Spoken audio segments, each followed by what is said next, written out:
Hello साथीहरु, आज मैले चाहिँ मासुको अचारको रेसिपी लिएर आएको छु। यो चाहिँ हो मेरो 1.5 केजी मासु। अब यसलाई चाहिँ म कटिङ गर्न जाँदैछु चट्टैसँगले।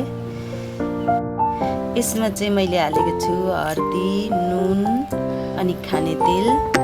अनि त्यहाँबाट यसलाई चाहिँ मज्जाले मोलेर चाहिँ म 15 मिनेटको लागि फ्रिजमा हालेर राख्ने छु। अब जबसम्म मासु फ्रिजमा रेस्ट हुँदै गर्छ तबसम्म चाहिँ म यो अदुवा र लसुनको बारी बारी गरेर कटिङ गर्ने छु। अब चाहिँ मेरो तेल मज्जाले तात्यो, मैले मासु पनि फ्रिजबाट निकाले।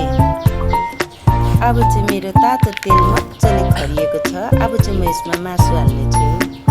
अनि चाहिँ मज्जाले फ्राई गरेर चाहिँ यसलाई म निकाल्ने छु।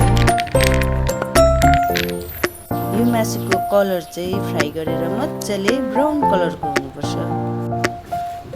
अब तपाईहरुले यो अदुवा र लसुनलाई काटेको छ नि, यसलाई पनि मज्जाले ब्राउन कलरको गरेर फ्राई गर्नुपर्ने छ।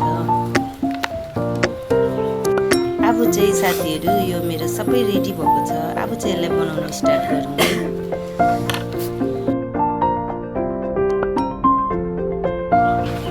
यसमा मैले तिल भुटेर हल्का पिसेर मिलाउने छु। अब चाहिँ मैले लसुन जलजिरालाई खोलेर मज्जाले मिक्स गर्ने छु। तपाईहरुलाई कतिको अमिलो मनपर्छ हो, त्यो चाहिँ तपाईहरुले तपाईँहरुको स्वाद अनुसारले हाल्नुस् होला। तर मलाई चाहिँ धेरै अमिलो मनपर्छ र मैले चाहिँ धेरै हालेको छु। अहिले चाहिँ मैले हाल्दैछु तिखालाल। भिनेगर हालेपछि चाहिँ यो अचार लामो समयसम्म बस्छ, त्यसले गर्दा चाहिँ मैले भिनेगर हालेको छु। तर तपाईहरुलाई पनि इच्छा लाग्यो भने हाल्न सक्नुहुन्छ। अब मैले फ्राई गरेको लसुन अदुवा काटेको पनि मिलाउँदैछु यसमा। मैले चाहिँ त्यही तेलमा मासु फ्राई गरेको तेलमै सुक्खा खोर्सानी फ्राई गरेको थिएँ, त्यसलाई पनि म यसमै मिलाउँदैछु। अब चाहिँ मैले किनभने यो ठुलो भाँडामा चाहिँ हालेर चाहिँ मज्जाले मोल्नुको लागि चाहिँ ठुलो भाँडामा हालेको छु।